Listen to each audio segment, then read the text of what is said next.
Dans le jeu vidéo, on a quand même beaucoup de métiers diversifiés, il n'y a pas du tout que de la programmation. Mon équipe à moi de développement, on est à 50% aussi. Autant de femmes développeuses que d'hommes. Quand je décrochais le téléphone, c'était « je veux un technicien, je ne veux pas la secrétaire ».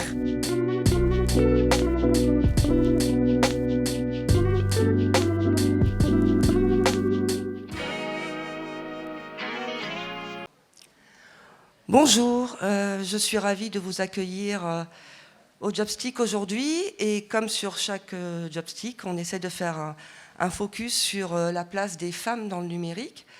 Donc aujourd'hui, nous avons un Vie ma vie où 5 femmes qui travaillent dans le numérique vont pouvoir nous raconter leur parcours, leur métier, ce qu'elles vivent au quotidien. Donc nous avons vraiment des profils très variés aujourd'hui. On va commencer avec Colette Pogam, qui travaille chez Ubisoft et qui va vous raconter en détail ce qu'elle y fait. Nous avons Estelle Landry, qui travaille chez Pix, qui est un groupement d'État, une start-up d'État. C'est une nouvelle formule. Nous avions Katia Thébault, qui travaille chez Quai des Notaires, start-up dans la Legal Tech. Katia qui a plus de 20 ans d'expérience en fait dans la Legal Tech. Nous avons Oana Kosiorva, j'ai toujours peur de mal le prononcer ton nom, je suis désolée, qui travaille chez Dell et qui est directrice commerciale, mais pas que, qui a beaucoup d'autres activités chez Dell. Et nous avons Eve Denise, qui est dans le recrutement chez HR Mobilité, et qui va nous parler du recrutement dans les métiers de la tech. Donc je vais vous laisser chacune vous présenter votre métier, votre entreprise, votre parcours. Et puis ensuite, on aura des échanges sur les préjugés que vous avez pu rencontrer dans votre vie professionnelle, des anecdotes éventuellement, quelles sont les qualités qu'il faut pour exercer les métiers que vous exercez, etc. Donc, on va commencer dans l'ordre inverse. On va commencer par Colette, s'il te plaît. Très bien, bonjour. Donc, comme présenté, Colette, je travaille à Ubisoft Montpellier depuis quasiment 5 ans maintenant, en tant que directrice technique en level design. Donc, ça fait pas mal de termes appliqués aux jeux vidéo. Si j'y vais un peu par morceaux, le level design, en gros, c'est la conception des niveaux de jeu. Donc, réfléchir à quel sera le parcours du joueur, qu'est-ce qu'il va rencontrer, quelle va être la progression de la difficulté, quels ennemis il va rencontrer, dans quel ordre, etc. Et la direction technique, finalement, c'est pas aussi technique qu'on pense déjà. Finalement, mon métier, surtout le cœur de mon métier, ça va être de faire le pont entre l'équipe de designers et l'équipe de programmation outils. Donc en gros, c'est ceux qui programment le logiciel qui va nous permettre de créer les jeux vidéo. Donc moi, je vais, dans un premier temps, récupérer les besoins de l'équipe de designers, de quels outils ils ont besoin pour faire leur métier, qu'est-ce qui pourrait améliorer leurs possibilités. Et ensuite, je vais discuter de ces besoins avec l'équipe programmation pour essayer de trouver les meilleures solutions avec eux, et puis potentiellement aussi les aider pour trouver ces solutions, peut-être parfois faire des prototypes pour tester différentes solutions. Donc voilà en gros. Et après, qu'est-ce que j'ai fait pour arriver à ce métier ?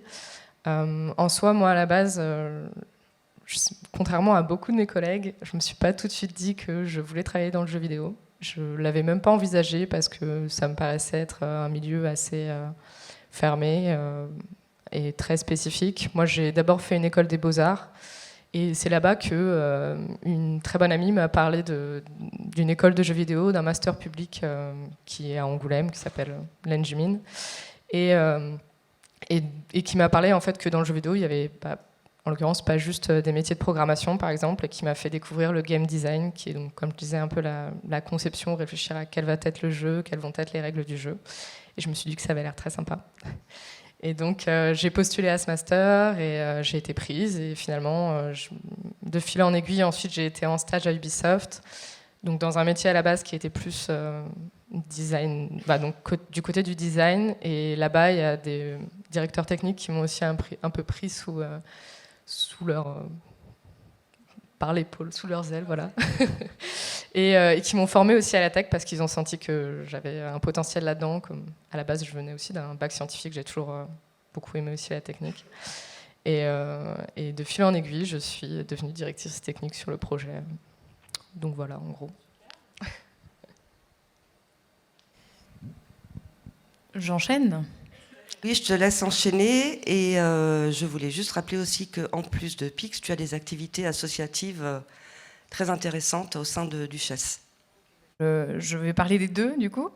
Bonjour à tous, je m'appelle Estelle Landry, je suis actuellement product owner, un terme très anglais pour dire responsable produit. Donc au sein de Pix, qui est une start-up d'État dans le numérique, on crée un outil pour tester ses compétences numériques. C'est gratuit pour tous les citoyens français et en plus vous pouvez vous faire certifier si vous le souhaitez pour avoir un petit macaron de plus sur le CV. Donc ça c'est mon job au quotidien, c'est être responsable produit. Rapidement, qu'est-ce que c'est ?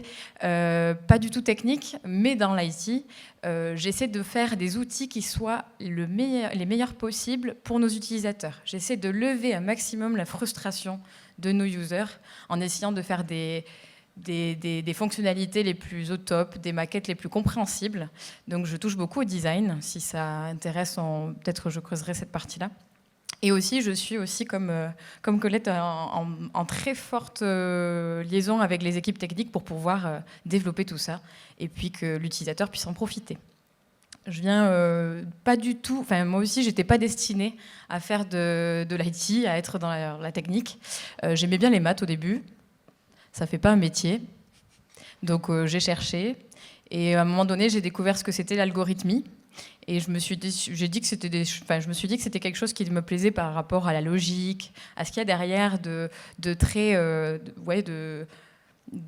très logique en boucle, des boucles itératives pour essayer de solutionner quelque chose. Ça me plaisait bien de faire quelque chose de mes mains. Et c'est comme ça que j'ai fait mon école d'ingé à Polytech Montpellier. Et petit à petit, je me suis lancée en tant que développeuse. Et en fait, je me suis vite rendu compte que c'est pas ça que j'aimais. C'est pas forcément ce côté très tech. C'est le côté plus concevoir des produits et essayer d'améliorer les choses pour nos users. Et pendant mes études, j'ai beaucoup vu d'hommes et peu de femmes. Donc je me suis dit que c'était aussi intéressant de partager mon expérience et d'essayer de montrer aussi que les femmes pouvaient avoir des métiers dans la tech. Donc je fais partie de l'association des Duchesses. Donc sans les ES à la fin, si vous voulez trouver sur Internet. On essaie de promouvoir les métiers de la tech pour les femmes, donc je suis encore plus heureuse d'être invitée et encore merci de me laisser la parole aujourd'hui. On essaie de faire du parrainage, du marrainage en l'occurrence, on essaie d'être présent dans des événements de ce style pour parler de nos profils, de répondre aux questions que pourraient se poser des jeunes femmes. Donc voilà, c'est aussi pour ça que je suis ici. Katia, à toi. Enchantée. Donc Katia Thébault. Donc je suis donc chez Quai des Notaires, qui est une plateforme, donc une start-up qui a été lancée en 2019, donc c'est très récent, qui est essentiellement sur tout ce qui va être plateforme digitale numérique dans le notariat. Donc on a aidé la profession du notariat à accéder à cette numérisation. Donc on a trois pôles différents. On a toute la partie gestion de dossier qui va être dématérialisée. On a aussi tous les outils de signature, très tendance avec le Covid. Vous avez peut-être dû même tester, vous. Donc toutes les signatures électroniques pour la signature des actes authentiques par les notaires. Et puis on a aussi toute la partie sécurité avec une plateforme d'échange avec plusieurs niveaux de sécurité pour que le notaire puisse échanger en toute sécurité avec ses clients, bien sûr. Donc ça pourrait être vous demain ou maintenant, et aussi avec tous ses partenaires. Donc voilà, on a vraiment 3 pôles.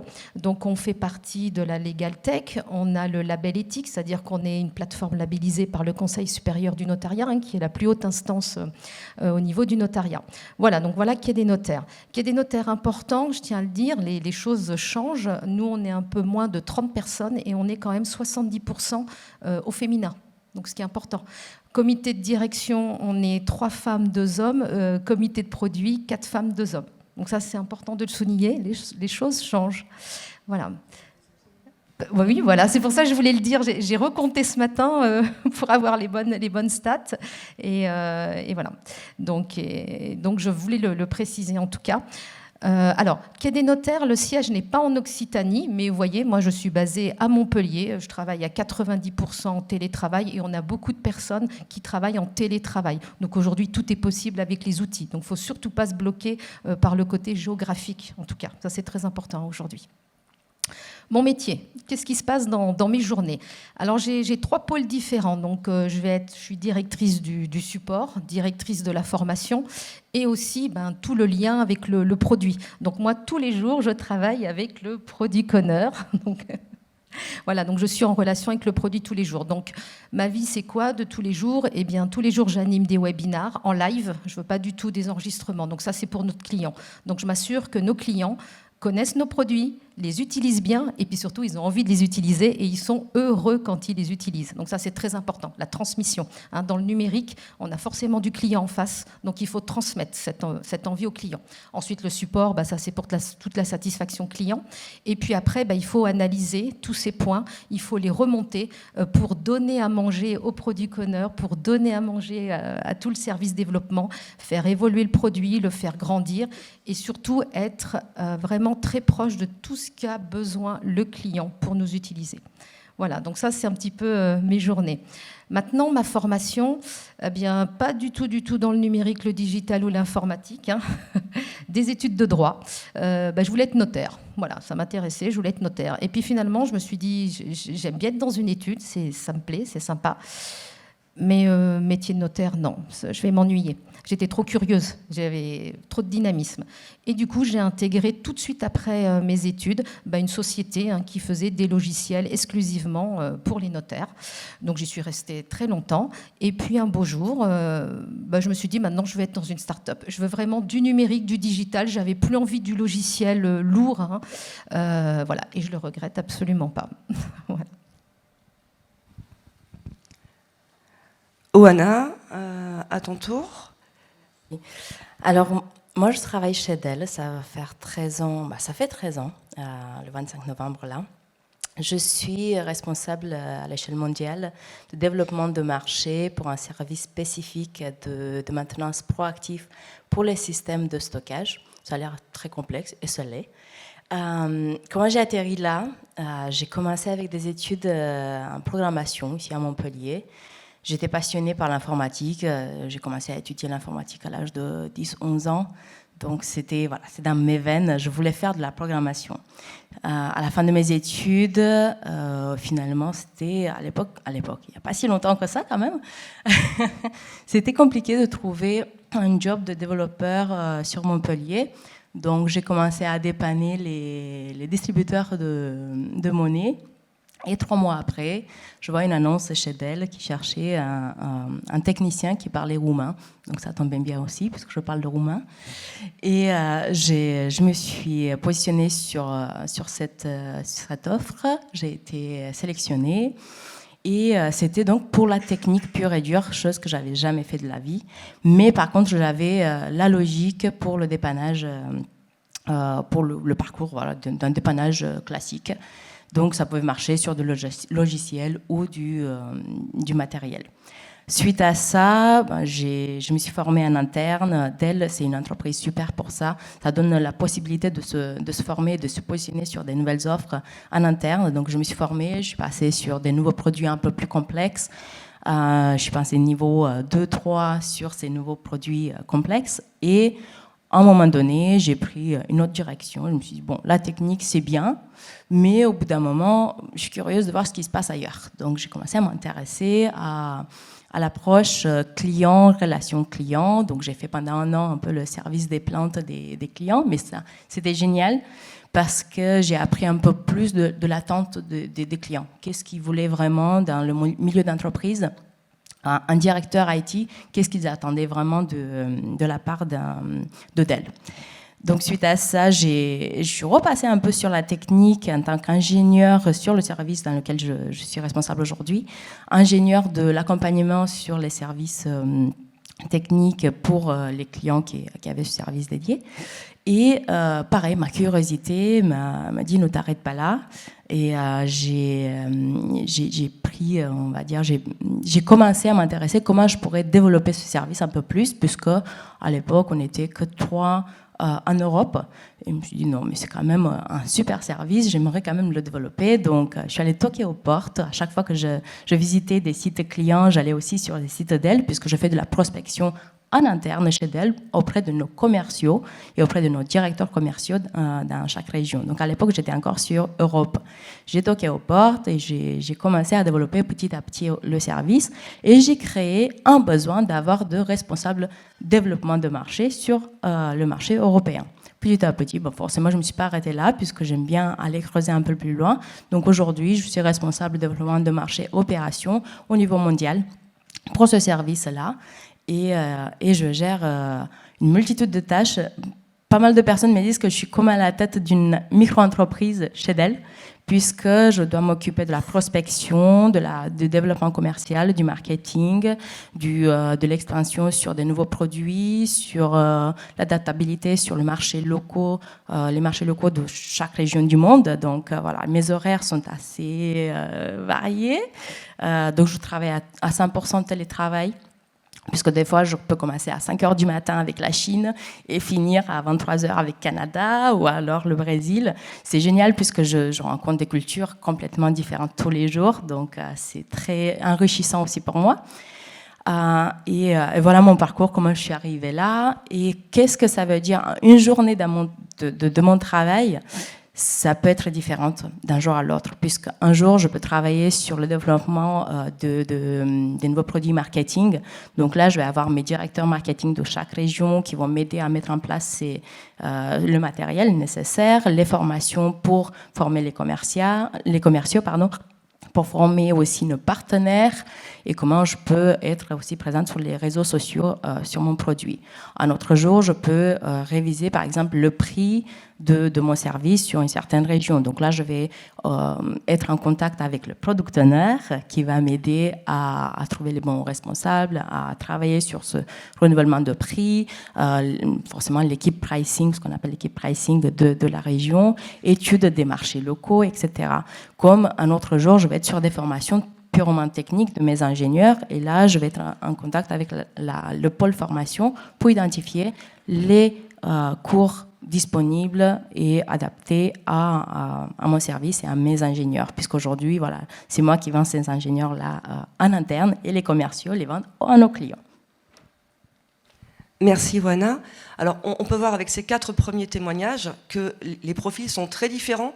Les études que vous avez suivies sont très différentes. On a du droit, on a des arts, on a aussi des études plus scientifiques pour 2 d'entre vous, mais finalement sur 4, ça fait que 50% qu'on fait des études scientifiques. Et ça montre qu'en fait tous les chemins peuvent mener au numérique. Et pour parler justement des chemins, du recrutement, etc., Ève peut nous apporter ses lumières parce qu'en tant que recruteuse experte dans l'IT, tu as écrit récemment justement un article sur le sujet. Dans les 5 prochaines années, il y aura besoin de 230 000 profils dans le numérique et ça serait bien qu'une partie plus importante que 10 ou 20% soit des femmes. Oui, tout à fait. Merci. Donc effectivement, alors avant de rebondir effectivement sur ta question, et là notamment nous sommes très représentatives, les femmes dans le numérique, oui d'autant, allons-y. Ce que nous recherchons aujourd'hui, donc moi en tant qu'experte au recrutement sur les métiers de l'IT en général, donc tout ce qui tourne autour de la DSI, infrastructure, cybersécurité, data. Nos clients aujourd'hui attendent beaucoup de mixité. Et nous sommes là pour vous accompagner. Je travaille pour un cabinet conseil, donc 100% digital, donc le cabinet HR Mobilities, pour lequel j'ai fait le choix de rejoindre pour leur vraie valeur humaine. Nous sommes 6, chacune spécialisée dans notre secteur d'activité. Et notre métier, au-delà de la chasse de talents, c'est le conseil, l'accompagnement, le profiling, qu'il soit pour nos clients que pour vous, futures femmes et hommes aussi. Ce que nous recherchons, c'est la mixité. Et nous avons notamment monté un partenariat avec une des associations Social Builder, où la fondatrice du cabinet, Élodie Gaucher-Jeanne, intervient en tant que mentor, donc pour vous accompagner, nous les femmes, aussi à aller vers ce milieu du numérique, où aujourd'hui, ce que nous attendons et ce que les clients attendent, c'est de la créativité, de la curiosité, de la motivation.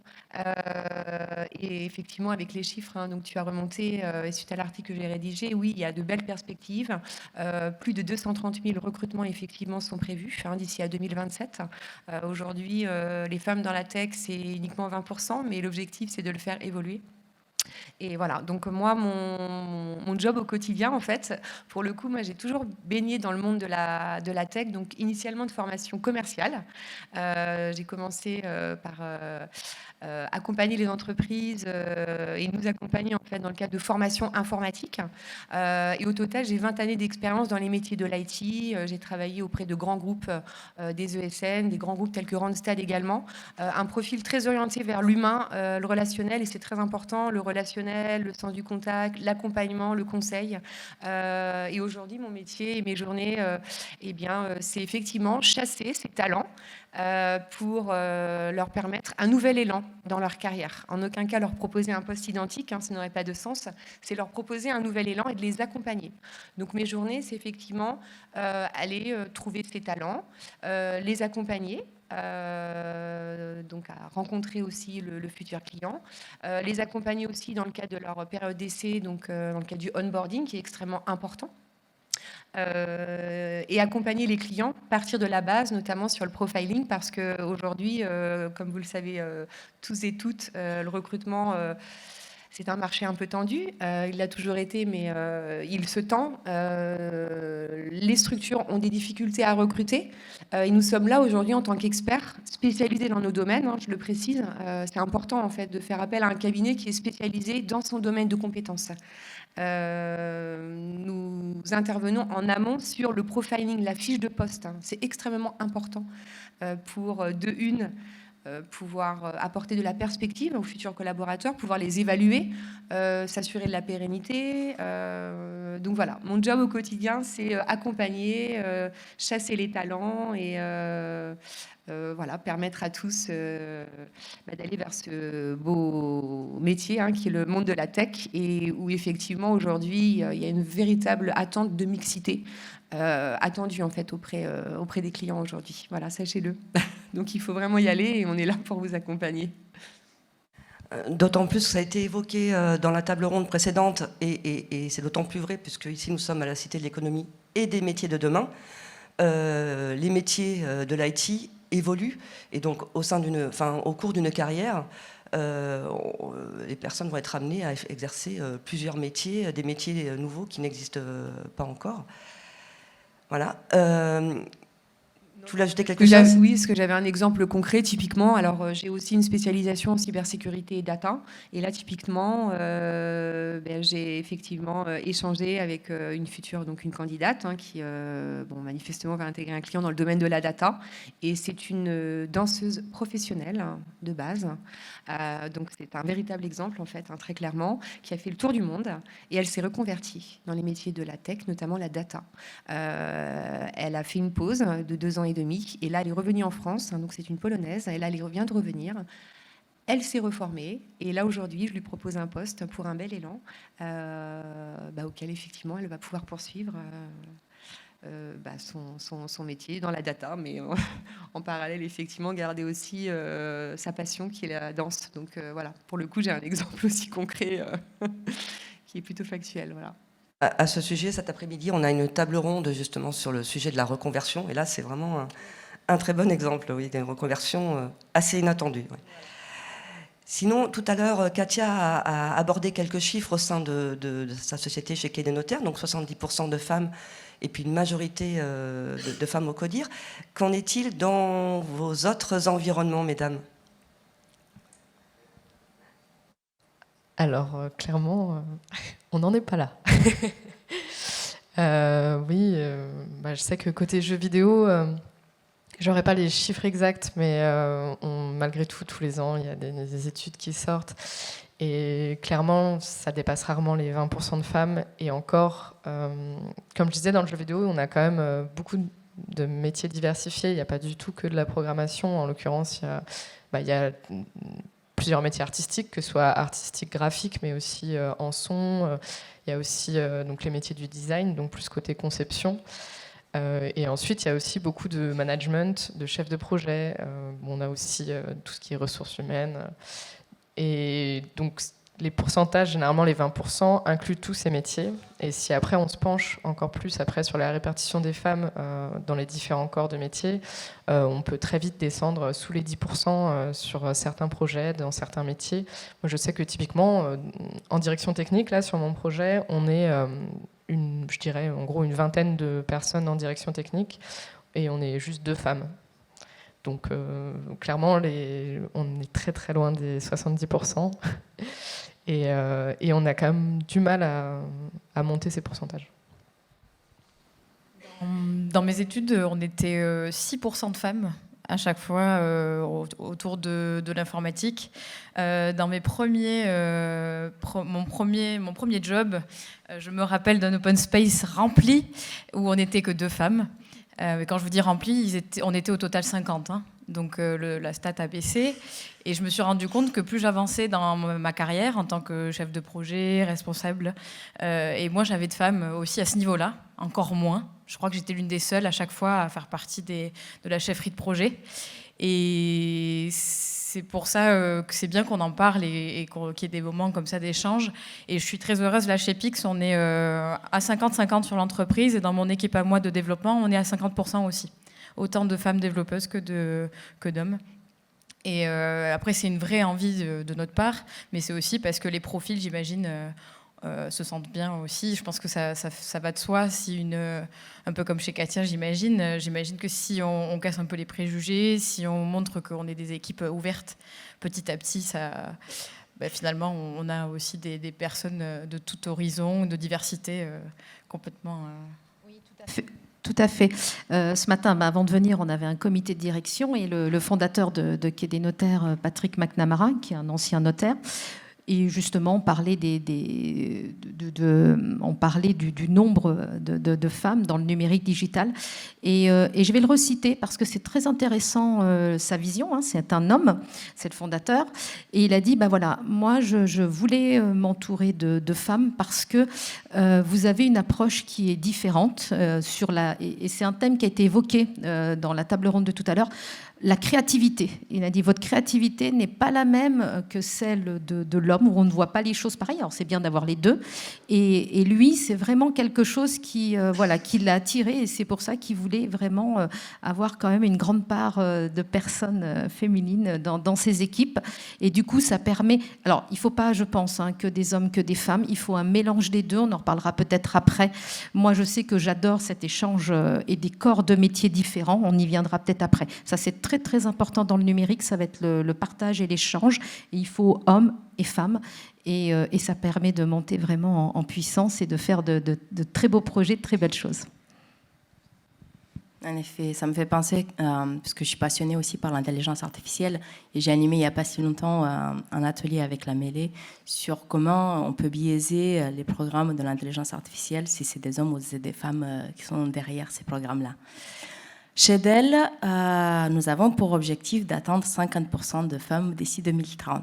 Ce qui est plus challenging aujourd'hui, c'est que sur les cours de métiers techniques, nous avons du mal à trouver des femmes qui postulent sur ces métiers-là. Et si je prends l'exemple de ce qui a déjà été évoqué, moi j'étais seule dans la classe à l'université. Donc oui, on était peut-être deux filles dans l'amphithéâtre. Je suis arrivée chez Dell, j'étais la seule technicienne sur 150 personnes sur le plateau. Donc on est parti de loin, mais ça augmente quand même les chiffres. Si je ne me trompe pas, je crois qu'on est aux alentours de 38% de femmes sur le site de Montpellier. Bien sûr, l'équilibre se fait aussi par le biais des jobs commerciaux et la partie marketing, où nous avons beaucoup plus de femmes qui postulent sur ces postes-là. Voilà. Donc, espérons que d'ici 2030, nous avons plus de filles qui sont convaincues que les métiers de l'IT, c'est pas si technique que ça, même dans les métiers techniques, puisque, en effet, les soft skills sont de plus en plus demandées et sont même la priorité. Et moi, je suis l'exemple, je n'étais pas technique quand je suis rentrée au support technique, mais on m'a recrutée pour ma logique, pour ma capacité à trouver la solution en m'aidant de mes collègues et des outils à disposition et non pas forcément par les connaissances. Les connaissances, on peut les apprendre petit à petit dans l'entreprise. Et ça me fait penser aussi, Dell est très impliquée justement dans le développement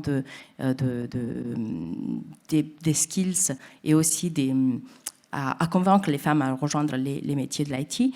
Et nous avons justement un programme en collaboration avec Facero, le Wi-Fi.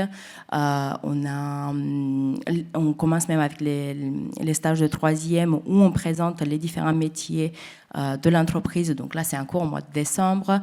On fait pas mal d'interventions dans les lycées, puisqu'il faut commencer de le plus jeune âge, puisque ce frein, ces barrières sont déjà intégrées dans notre ADN depuis tout petit. Et moi, je suis maman d'une petite fille, et je la vois déjà qu'elle va partir plus sur le rose, sur les poupées. Donc, bon, on n'en est pas là, on n'est pas à parler de technique encore, mais voilà, ça fait partie aussi des biais qu'on peut intégrer, qu'on peut inculquer à nos enfants dès le plus jeune âge. Et c'est pour ça qu'il faut commencer même à évangéliser, on va dire, la notion de l'IT dès le plus jeune âge. En fait, je pense qu'on est toutes d'accord sur le fait qu'au plus il y aura de femmes, au plus il y aura de femmes qui rejoindront ces femmes, et qu'il faut amorcer en fait un cercle vertueux, de façon à ce que l'équilibre petit à petit se fasse, et que les équipes soient mixtes, et que du coup tous les talents soient représentés. Et on peut s'habiller en rose et travailler dans l'IT, il n'y a pas de souci. Puisqu'on est sur ces proportions hommes-femmes, est-ce que dans vos vies professionnelles, vous avez été confrontés à des préjugés du fait d'être une femme dans des domaines un peu qu'on croit souvent réservés aux hommes? Carrément. Souvent, quand j'étais technicienne, je travaillais avec des pays du Moyen-Orient, de l'Europe entière aussi. Et quand je décrochais le téléphone, puisque j'étais en contact direct avec les clients, c'était « je veux un technicien ». Je ne veux pas la secrétaire, puisqu'une femme ne pouvait pas être technicienne, ne pouvait pas avoir les compétences nécessaires pour aider. Et je devais m'affronter d'abord à ce comportement avant de commencer vraiment à aider à dépanner le client. Ça dépense de l'énergie aussi, et puis ça démoralise.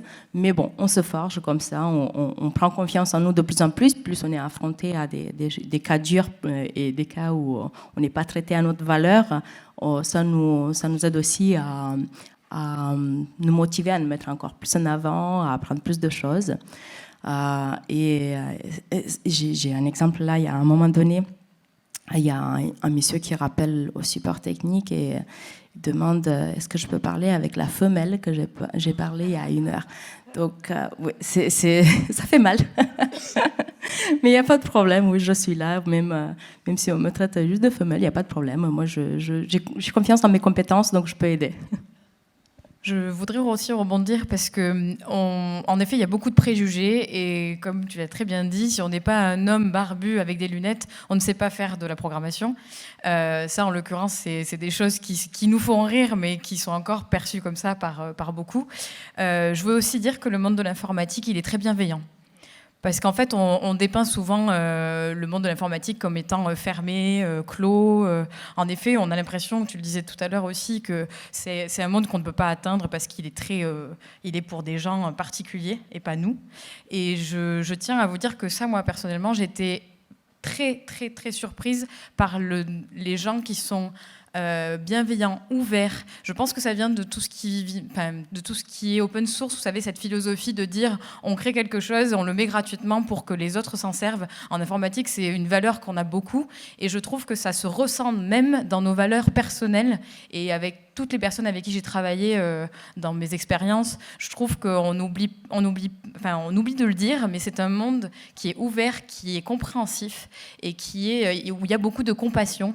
Et moi, j'apprécie toujours rester dans l'informatique et j'aurais pu, à des moments de ma carrière, me dire « Ah mince, c'est pénible, c'est préjugé », mais non, en fait, clairement, je suis restée parce que je trouve que les gens à l'intérieur de ce domaine-là sont juste des perles et des gens bienveillants.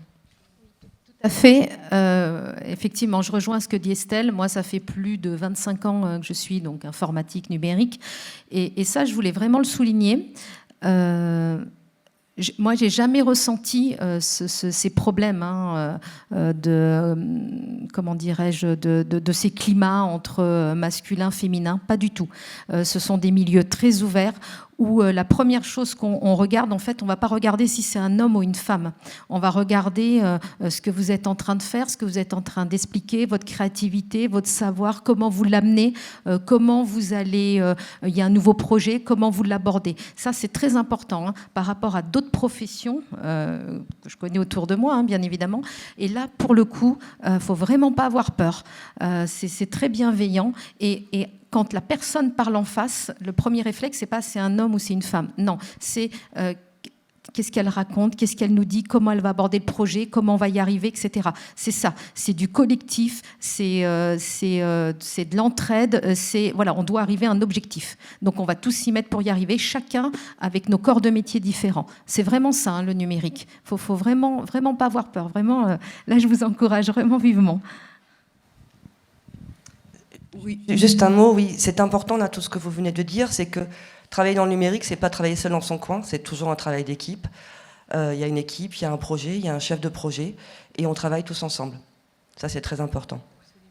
Oui. Absolument, et je rebondis d'autant parce que moi, pour le coup, j'ai vraiment travaillé depuis plus de 20 ans dans les métiers de l'informatique. Il y a toujours eu cette mixité.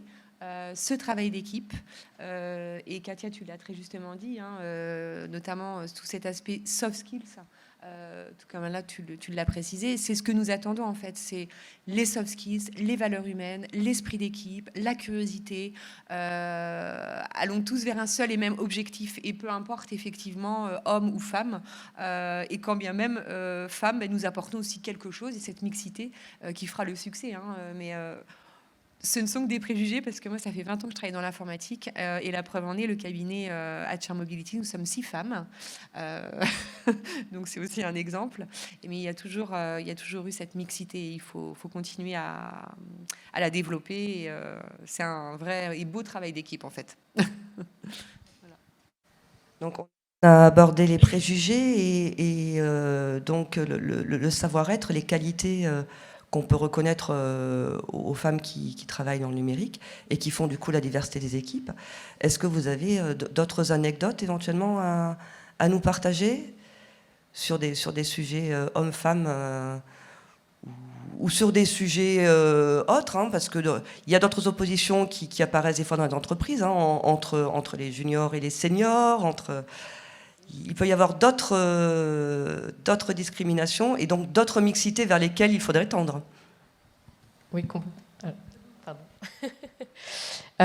Oui, ça c'est clair, parce que malgré tout, alors c'était super positif d'entendre ça. Après, je pense que le milieu du jeu vidéo, c'est aussi encore un milieu au sein du numérique qui est encore très très masculin. Et je sais que moi-même aussi en tant que femme, alors j'ai jamais eu de critique directe parce que je suis une femme, mais j'ai très fortement ressenti le fait que je suis une femme et en plus je suis jeune au poste de directrice. Et clairement, moi j'ai des collègues qui m'ont parfois, qui ignoraient complètement ma position. Ça c'est un fait. Encore plus sur le fait que nous on travaille avec des équipes aussi à distance, pas uniquement sur place. Et donc quelqu'un qui est à distance en plus, qui entend ma voix, je pense, de jeune femme, qui en plus n'est pas directement en face de moi, peut beaucoup plus facilement se permettre en fait de dire oui et en fait derrière de complètement ignorer mon discours. Après, ce qui est important, moi ce qui m'a beaucoup aidé là-dedans quand même, c'est par contre d'avoir des collègues qui croyaient en moi complètement et qui derrière étaient là pour toujours dire non mais en fait écoutez Colette, allez la voir, c'est elle qui a la réponse à cette question. Et deuxième chose aussi, tout à l'heure on parlait de mixité, ce qui va être important aussi, moi je trouve, pour augmenter le pourcentage de femmes dans le milieu, c'est d'augmenter le pourcentage de femmes dans les postes de direction. Parce qu'aujourd'hui, la mixité, on recrute des femmes, par exemple dans le jeu vidéo, dans des métiers assez bas, et en fait, elles ne vont pas du tout se sentir soutenues si elles n'ont pas la chance de tomber sur des collègues comme moi j'ai pu, sur certains mes collègues hommes comme j'ai pu tomber, et qui donc vont se retrouver un peu perdus quand même au milieu d'un milieu qui est donc très très masculin et où il y a des dynamiques en fait à laquelle on a parfois du mal à s'intégrer quand on est la seule femme parmi une équipe d'hommes. Et moi j'ai eu la chance d'être recrutée par une femme qui tout de suite déjà m'a mis dans une situation de confort, dans le sens où dès le début elle m'a dit, d'ailleurs j'ai été recrutée avec une autre amie, une autre femme aussi, tout de suite elle nous a pris à part, elle nous a dit si jamais vous avez un souci, si jamais il y a quelqu'un, si quelqu'un a un comportement inadéquat avec vous, si quelqu'un a un comportement sexiste ou inapproprié, en tout cas au travail avec vous, vous me le dites et je serai là et clairement ça ne pourra pas se passer comme ça et je prendrai votre défense, etc. Et ça, moi j'estime que c'est une chance que malheureusement, quand on n'a pas de femmes aussi à des postes de direction et tout, et ben on peut se sentir un peu seul, même très seul au milieu de tout cet environnement. Et ça, je pense que c'est important vraiment d'encourager les femmes aussi du coup dans leurs évolutions. Oui, ce que je voulais ajouter, c'est, tu l'as évoqué d'ailleurs, le télétravail. Alors ça aussi, il faut vraiment pas avoir peur. Moi, j'avais pas fait de télétravail, mais bien avant le Covid, j'ai eu un poste en télétravail. J'allais pas déménager, je suis bien ici. Et pour le coup, en fait, je trouve qu'on est beaucoup plus bienveillant. Moi, je me souviens, j'arrivais dans mon bureau, j'étais débordée, j'avais pas trop le temps. Alors que là, on est beaucoup plus bienveillant. C'est-à-dire quand il y a une réunion, on est connecté et on est à cette réunion et on l'a fait bien. Que parfois les réunions physiques, on faisait autre chose en même temps. Donc du coup, je trouve que les réunions ou les points qui vont être mis, finalement, on est beaucoup plus concentré et on le travaille beaucoup mieux avant. Et puis, on est beaucoup plus bienveillant dans le sens où aujourd'hui, de toute façon, il y a les outils, toute la messagerie instantanée où on peut communiquer entre nous. Et du coup, le matin, on dit bonjour à tout le monde, on est beaucoup plus posé. Et ça, du coup, moi, c'est un confort que j'ai découvert et il faut vraiment pas avoir peur. Alors que du télétravail, peut-être pas pour tout le monde tout le temps, mais en tout cas, je trouve que ça a apporté de la bienveillance et de la sérénité en entreprise, bizarrement.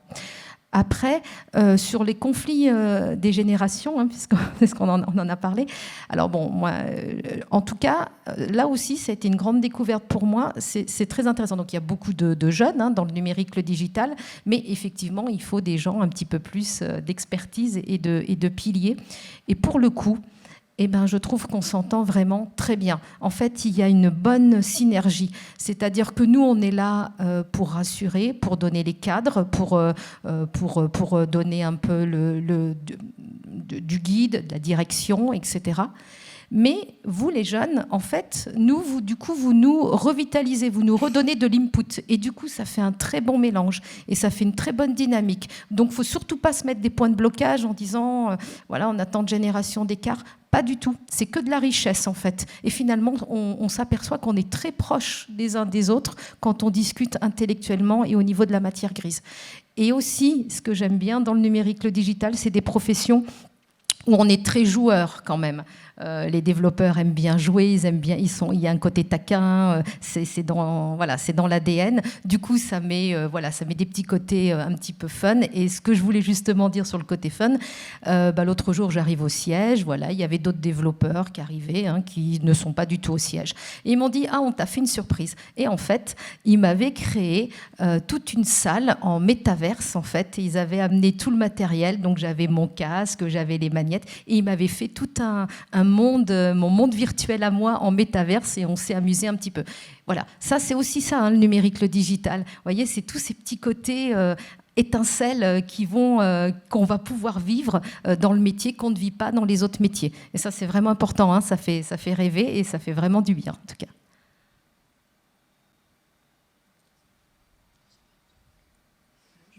Tu as tout parfaitement bien résumé, en fait. En tout cas, j'espère donner envie, en tout cas. L'input, c'est jeune et moins jeune aussi, parce que on recrute tout âge, à tout âge, en fait. Arrêtons les préjugés, Bac+5, première année d'expérience. Non, c'est plus du tout ce que nous attendons aujourd'hui, ce que le marché attend. Aujourd'hui, ce qu'on attend, c'est des gens motivés, qui ont la curiosité, l'envie, la motivation, certes avec une base, des connaissances. À partir de là, la structure apportera l'input qu'il faut, avec effectivement, oui, bien évidemment, la base en termes de formation et de connaissances. Voilà. Et est-ce que ça t'arrive, toi, en tant que recruteur, d'avoir en face des clients qui sont un peu fermés, un peu obtus sur ces sujets des femmes, les sujets de l'âge, etc., et auxquels tu ouvres les yeux pour leur montrer la diversité des profils qui s'offrent à eux? Pas du tout. Non. Pour le coup, non. Et quand bien même, c'est même l'inverse. En fait, idéalement, on me dit et si vous pouviez nous trouver un profil féminin, Ève, ce serait super. Donc, non. Mon client. Oui, Je pense. je pense aussi parce que quand j'ai moi eu mon premier job, que j'ai réussi à avoir quelques expériences, je suis passée très vite en chef de projet et juste après, j'ai essayé de changer de société pour essayer d'aller encore plus loin. C'est vrai qu'on nous ancre en école d'ingénieur, en tout cas moi c'était le cas, que pour réussir, il faut devenir chef. Non. Ça n'existe pas. Votre réussite, c'est vous qui vous déterminez là où vous voulez aller et qu'est-ce que vous avez envie de faire. Ce n'est pas un objectif de vie, même si là, on est toutes finalement des responsables et qu'on a j'ai l'impression, pas mal de responsabilités. Mais sachez que ce n'est pas un objectif et que vous pouvez avoir un objectif juste de vous amuser, de développer toute votre vie, d'être développeuse toute votre vie. Et c'est aussi remarquable.